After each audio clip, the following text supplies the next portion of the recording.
मैं आज को एक वाक़या सुनाता हूँ, आज से तकरीबन 40 साल पहले का।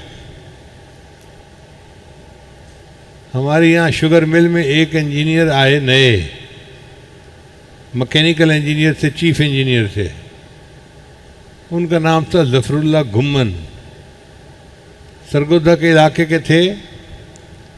कई मुरब्बे उनके ज़मीन भी थी और 2 भाई थे। बड़ा भाई फ़ौज में मेजर था और ये छोटा भाई फ़ौज में सेकंड लेफ्टिनेंट हुआ। फिर कुछ अर्सा जॉब करने के बाद इसने छोड़ दी। तो हमारे चीफ इंजीनियर साहब रिज़ाइन करके चले गए, तो मालिक ने इनको इंटरव्यू करके रख लिया। अब इस नौजवान की जो पहली मुलाकात थी ना, उसने हमें बहुत मुतासर किया। इतना खूबसूरत उसका जिस्म, जैसे बॉडी बिल्डर का होता है ना, चौड़ी छाती, पतली कमर और उसके बाजू देखने वाले, मसल ऐसे बने हुए, चल के आता था तो उसको देख के दिल खुश होता था। एक नौजवान की सेहत ऐसी होती है। बातचीत में भी नरम बात करते थे, मिजाज में नरमी थी, खुश अखलाकी थी, हर चीज़ उनके अंदर अच्छी थी सिवाय एक के। और वो एक बात बुरी क्या थी कि वो दैरिया था। ये नहीं कि बेनमाजी था, सिरे से दीन कोई नहीं मानता था। वो कहता था कि अल्लाह ने इंसान को पैदा नहीं किया, इंसान ने अल्लाह के वजूद का जो है ना एक तस्वर घड़ लिया है। 3-4 दिन बाद मुझे इंजीनियर ने बताया कि जनाब आने वाले चीफ इंजीनियर साहब तो दहरी हैं। मैंने सबको मना कर दिया कि इस टॉपिक पे उसके साथ कोई बात न करे। अगर कभी मौका आया तो मैं खुद बात कर लूँगा। मेरा उनका चूँकि हर वक्त का वास्ता था, कोई मशीन ख़राब, मैंने इलेक्ट्रिकल साइड को ठीक करवाना होता था, उन्होंने मैकेनिकल साइड को, तो हमारा हर वक्त का मिल के काम करना था। तो मेरे साथ उनकी बहुत अच्छी तबीयत जुड़ गई। और हमारा ऑफिस भी एक था, बड़ा ऑफिस था, उसमें 2 टेबल लगे हुए थे। वो चीफ इंजीनियर थे और मैं चीफ इलेक्ट्रिकल इंजीनियर था। खैर कुछ अरसे के बाद उसने अपने बाल पर निकालने शुरू कर दिए। पहले तो खामोश रहता था, फिर लड़कों को भी कहना शुरू कर दिया, क्या तुम नमाज़ें पढ़ते हो, जहालत फैलाते हो, ये करते हो, वो करते हो, और मैं तो कॉमरेड हूँ, मैं तो कम्युनिज्म को मानता हूँ, मैं तो थ्योरी एवोल्यूशन थ्योरी पे अमल करता हूँ, मैं तो डार्विन थ्योरी को मानता हूँ, मैं खुदा को नहीं मानता, मैं कुरान पाक को नहीं मानता। इस किस्म की बातें करता। अब दिल आज़ारी तो हमारी बहुत होती,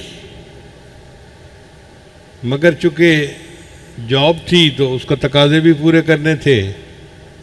मैंने सबको कहा हुआ था कि जो ये कहे मुझे बताते जाओ, जवाब न दो, खामोश रहो। अल्लाह की शान,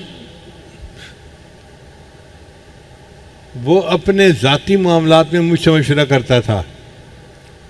मुझे कहता था मुझे दुनिया के किसी बंदे पे भरोसा नहीं है, आपके ऊपर मुझे भरोसा है, मैं अपनी हर पर्सनल बात आपसे करता हूँ। खैर कोई 3-4 साल इस तरह गुजर गए, हमारी दोस्ती पक्की हो गई, मगर वो जॉब के हद तक थी, जॉब के अलावा नहीं थी। इस दौरान उसने मुझे कहा कि मेरी अम्मी ने मुझे कहा है कि तुम्हारी उम्र 26 साल हो गई, अब तुम्हारी शादी करनी है, जहाँ तुम कहोगे वहीं शादी करूँगी।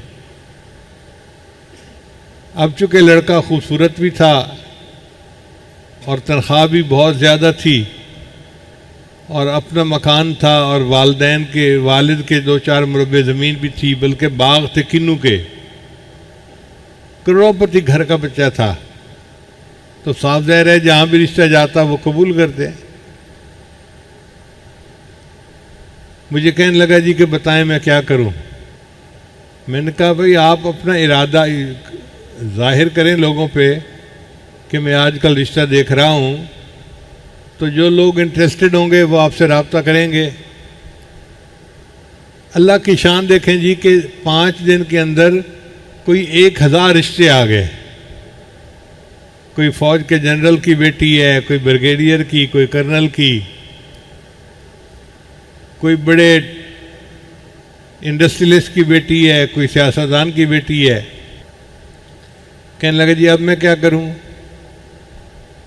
मैंने कहा भाई आप ऐसा करें कि इन 1000 रिश्तों की सारी दरख्वास्तें पढ़ें, और जो फैमिलीज़ आपको ऐसे लगती हैं ना कि दीन के एतबार से या अपने रुतबे के एतबार से हमारे बराबर हैं, उनको शॉर्टकट कर लो 50 के करीब, फिर उनके साथ ज़रा मिलो जुलो तो पता चल जाएगा कि कहाँ पे ज़्यादा बेहतर रिश्ता है। इस दौरान मुझे कभी अगर अपने हजरत के यहाँ जाना होता तो मैं उसे बताता कि भाई मैं छुट्टी पे जा रहा हूँ, सफरिंग फ्रॉम पीर साहब।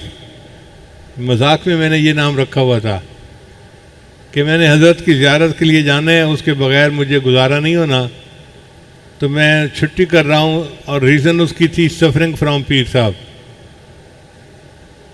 तो वो हंसता और मुझे मुस्कुरा के कहता कि भाई आप भी इतने लिखे पढ़े बंदे हैं और आप भी जहालत फैलाने जाते हैं। मैंने कहा ये तो अंडरस्टैंडिंग की बात है, आपको नहीं अंडरस्टैंडिंग सही बात की तो मैं क्या कर सकता हूँ। एक वक्त आएगा कि आपको जब समझ आएगी फिर आप पछताएंगे। एक हमारा वर्कर फौत हो गया, उसके जनाजे में सारे लोग शरीक हुए, तो इसने वापस आके इंजीनियर से बातचीत की। मैं कब्रिस्तान गया था और मैंने 10-15 कब्रों को हाथ लगा के देखा, उनमें से गर्म तो कोई भी नहीं थी। यानी ये मजाक कर रहा था कि कब्र का अजाब धकोसला है, साइंस इसको नहीं मानती, लिहाजा ये फजूल चीज़ है। तो कहने लगा मैंने तो 10-15 कब्रों को हाथ लगाया, कोई भी गर्म नहीं थी। मेरा इरादा था कि आज मैं फिर इससे बात करूंगा। हमारी मीटिंग लंबी होती गई। इस दौरान एक इंजीनियर आया, मैकेनिकल का था। वो उसे कहने लगा जी कि मैं परेशान हूँ, मेरी वालदा बीमार है, मुझे तनख्वाह एडवांस चाहिए, यानी महीना ख़त्म होने से पहले दे दें। तो इसने दरख्वास्त पे साइन कर दिए, और साइन करने के बाद इसने उसे कहा कि यार तुम हर वक्त रोते रहते हो कि पैसा आएगा कहाँ पे, और मैं हर वक्त परेशान रहता हूँ कि पैसा लगाऊंगा कहाँ पे। वो लड़का तो चला गया। मैंने इससे बात की, मैंने कहा देखें ज़फ़रुल्लाह साहब, आपने जो बात की है ना कि मैं तो परेशान रहता हूँ कि पैसा लगाऊंगा कहाँ पे, ये तकब्बुर की बात है, और तकब्बुर की सज़ा दुनिया में लाजमी मिलती है। बड़े बड़े फ़िरौन और नमरूद आए और अल्लाह ने सबको इबरतनाक सज़ा दी। आपने भी अल्फाज ऐसे ही बोले हैं फ़िरौनों वाले। मेरा मशवरा ये है बैसियत दोस्त के कि आप तो बताएब हो जाएं और अल्लाह से माफ़ी मांग लें। कहते हैं जितना आप अल्लाह से डरते हैं मैं नहीं डरता। जब उसने कहा ना जितना आप अल्लाह से डरते हैं मैं नहीं डरता, मैंने कहा कि अच्छा फिर अब जो है ना काउंटडाउन शुरू हो गया, अब देखना फिर तुम्हारा हशर होता क्या है। फिर हम अपने टेक्निकल बातों में लग गए। दूसरे दिन हमें पता चला कि जनाब इंजीनियर साहब का एक छोटा सा एक्सीडेंट हो गया। वो शाम को अपने साइकिल मोटर पे जा रहे थे, ज़मीन पे गिर गए, चोटें आ गईं, आज ड्यूटी पे नहीं आए। दोपहर के वक्त मैं उनके पास गया तवापुरसी के लिए, तो मैंने पूछा क्या हुआ। कहने लगे बस साइकिल मोटर चला रहा था, नई मोटरसाइकिल थी और सामने गाड़ी भी नहीं थी, यही टोबर रोड के ऊपर। पता नहीं अचानक आंखों में अंधेरा आया और मेरी साइकिल जो थी वो एक दरख्त के अंदर जाकर लगी। फिर दूसरे दिन वो अपने कमरे से चल के आ रहे थे घर के लॉन में कि चाय पीनी थी, फिर ज़मीन के ऊपर गिर गए। देखने वाले ने बताया कि जनाब आपने एक पाँव उठाया और रखने के बजाय दूसरा पाँव फिर उठा लिया, तो जब दोनों पाँव ऊपर उठेंगे तो बंदा नीचे गिरेगा। अब इनको फिक्र लाहक हुई, चुनाचे इन्होंने अपने भाई को फ़ोन किया, वो फ़ौज में मेजर था और ये साहब ख़ुद भी फ़ौज में रह चुके थे। उसने इनको कहा कि जी आप इस्लामाबाद आ जाएं, मैं मिलिट्री हॉस्पिटल में आपका चेकअप करवा देता हूँ। 1 महीने के लिए छुट्टी पे चले गए और इस दौरान इनकी ट्रीटमेंट हुई तो कुछ बेहतर हो गई तबीयत। वापस आए, जब वापस आए तो फिर मैंने कहा देखें अभी तो इब्तदा है, आप अभी से रजू कर लें, तौबा कर लें तो ज़्यादा बेहतर है, वरना फिर ये एक से ऊपर एक जो थप्पड़ लगेगा ना वो तेज तर होता जाएगा। तो हंस पड़ा, कहने लगा मैं आपके साथ बहस नहीं करना चाहता, मेरी दोस्ती बहुत अच्छी है, मैं क्यों अपनी बात से एक दूसरे के मिजाज को ख़राब करूं।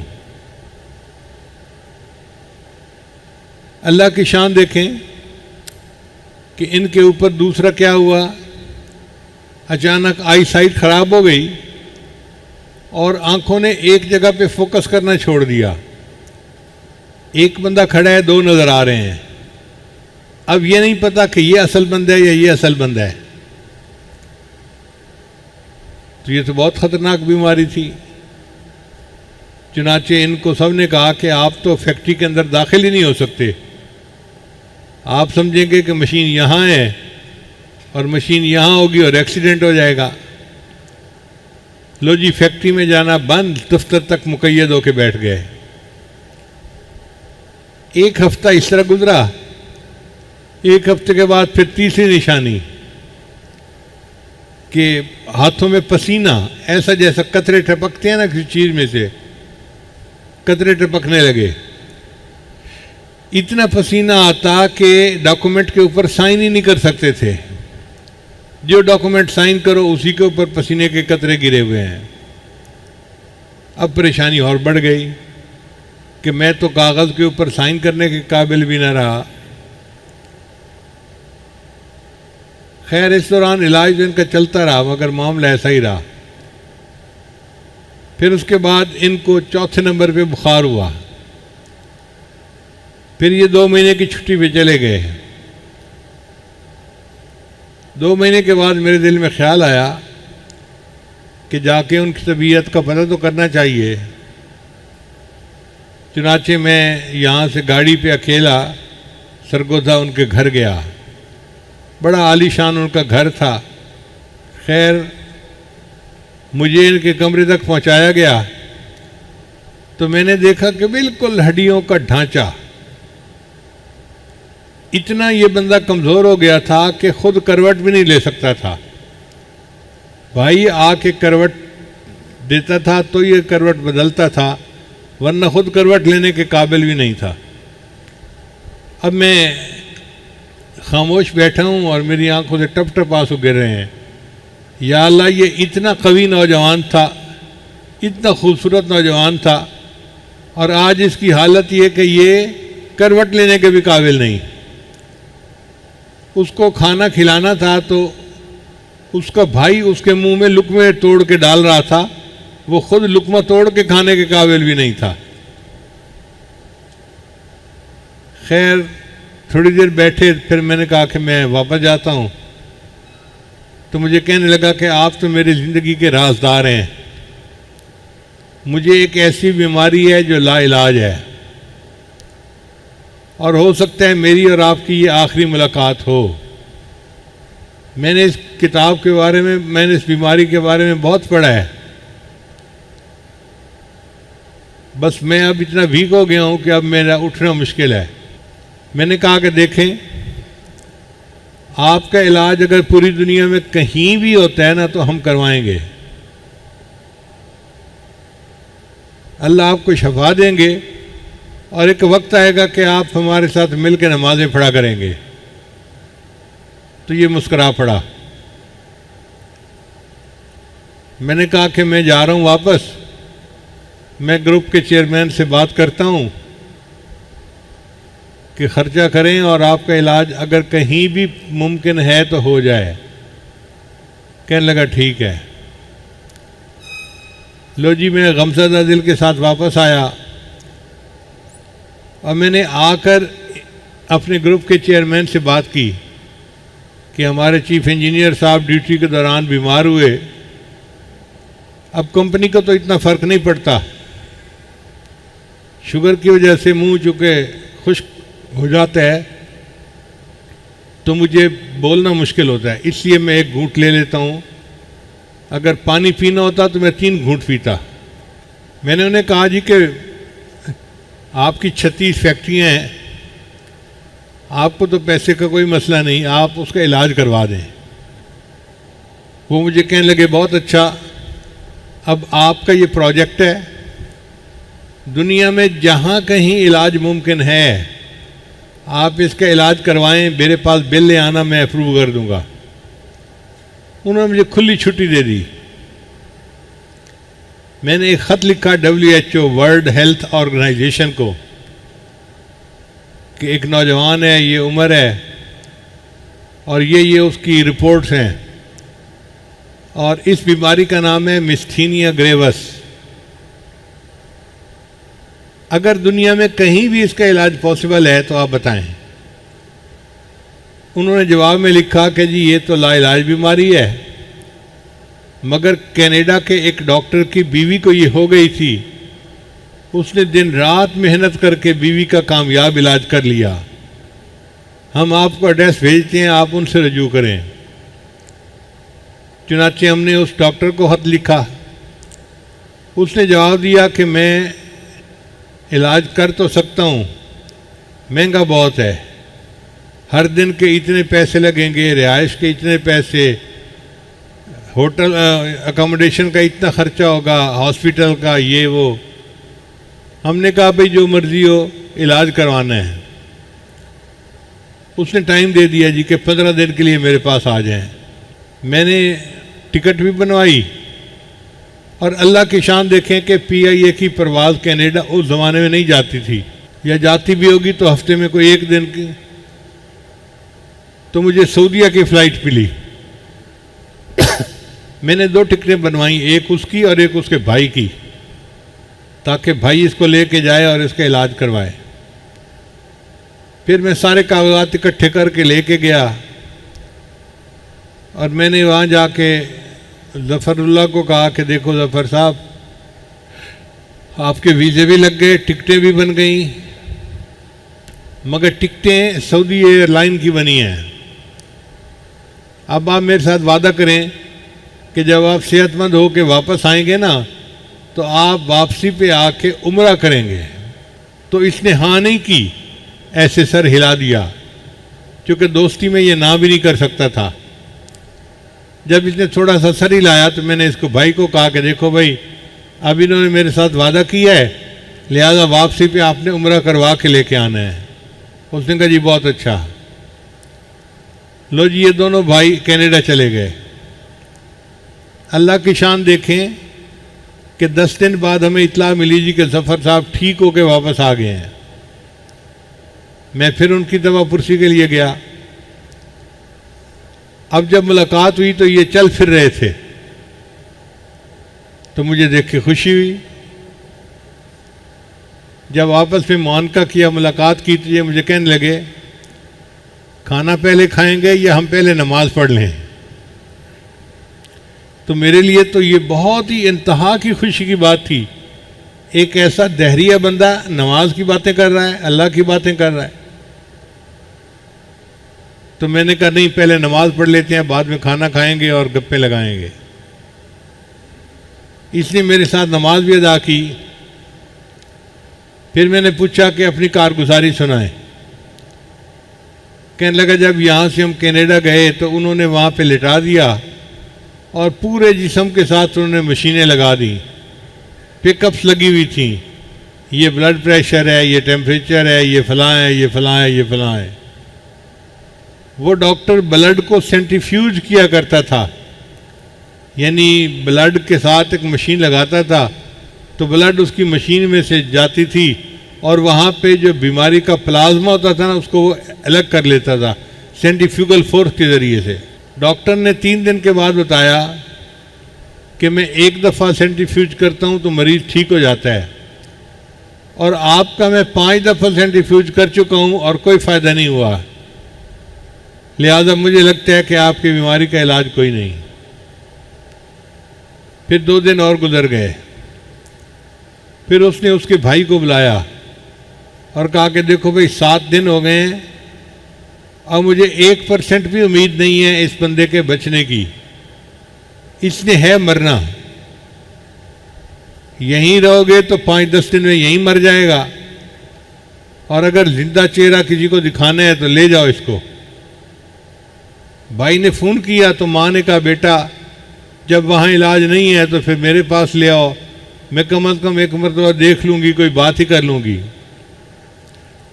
अब उसका भाई उसको वापस आने लगा।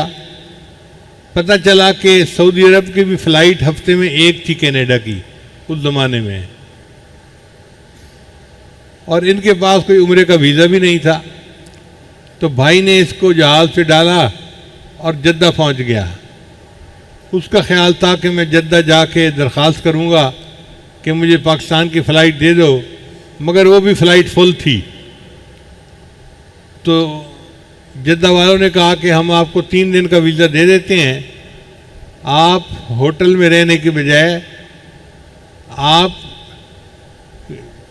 एयरपोर्ट पे रहने के बजाय होटल के कमरे में जाके रिलैक्स करें और 3 दिन के बाद जो अगली फ़्लाइट है ना उस पर चले जाएं। चुनांचे भाई इसको लेके होटल के कमरे में आ गया।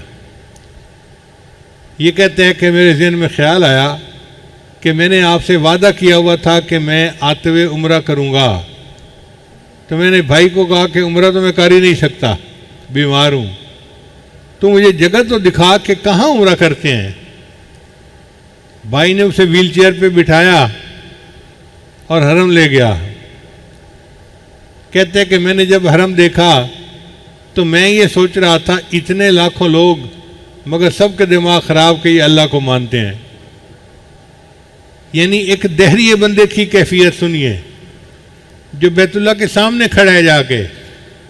वो कहते हैं कि मैं इतने लोगों को देख के ये सोच रहा था कि जहालत कितनी आम हो गई, लाखों लोग हैं और ये चक्कर लगा रहे हैं, घूम फिर रहे हैं और ये खुदा को मानते हैं जबकि खुदा तो मौजूद ही नहीं है। कहते हैं कि मैं जाके बस बैठा रहा और बार बार बैतुल्लाह को देखता रहा। ये जो बैतुल्लाह को बार बार देखना था, इसी से उसको अल्लाह ने बरकत दे दी। कहते हैं कि जब मेरे जाने का वक्त हुआ ना, तो उस वक्त मैंने कहा कि चलो मैं दुआ ही मांग लेता हूँ। तो मैंने ये दुआ मांगी, ए अल्लाह अगर तू मौजूद है तो मुझे शफा दे दे, ताकि मैं कल व्हील चेयर के बगैर चल के तवाफ़ करूँ। एक दहरिया दुआ मांग रहा है बैतुल्लाह के सामने, और दुआ भी ये मांग रहा है कि ए अल्लाह अगर तू मौजूद है तो मुझे बीमारी से शिफा अता फरमा ताकि मैं चल के तवाफ़ करूं। कहते हैं मैंने भाई को कहा कि दवाइयाँ सब बंद, मैंने अब नहीं लेनी। अल्लाह की शान के अगले दिन मेरे जिस्म के अंदर काफ़ी कुव्वत थी। भाई मुझे लेके आया और उस दिन मैंने तवाफ़ किया और तवाफ़ के बाद बैतुल्लाह के सामने बैठ के कलमा पढ़ा। अगर एक दहरिया बंदा भी हरम में जाके दुआ मांगता है, अल्लाह उसको ईमान जैसी दौलत अता फरमा देते हैं, तो एक मोमिन अगर वहाँ जाकर दुआएं मांगेगा तो अल्लाह उसकी दुआएं क्यों नहीं कबूल फरमाएंगे। इसलिए वो बैतुल्लाह ऐसी अजीब जगह है, जो मांगता है बंदा अल्लाह अता फरमा देते हैं। मोमिनों की तो दुआएं कबूल होनी है, जो दहरी हैं अल्लाह उनकी भी दुआएं कबूल फरमा लेता है। लो जी, इस तरह ये बंदा मुसलमान हुआ, इसने कलमा पढ़ा और वापस आके नमाज़ें पढ़नी शुरू कर दी।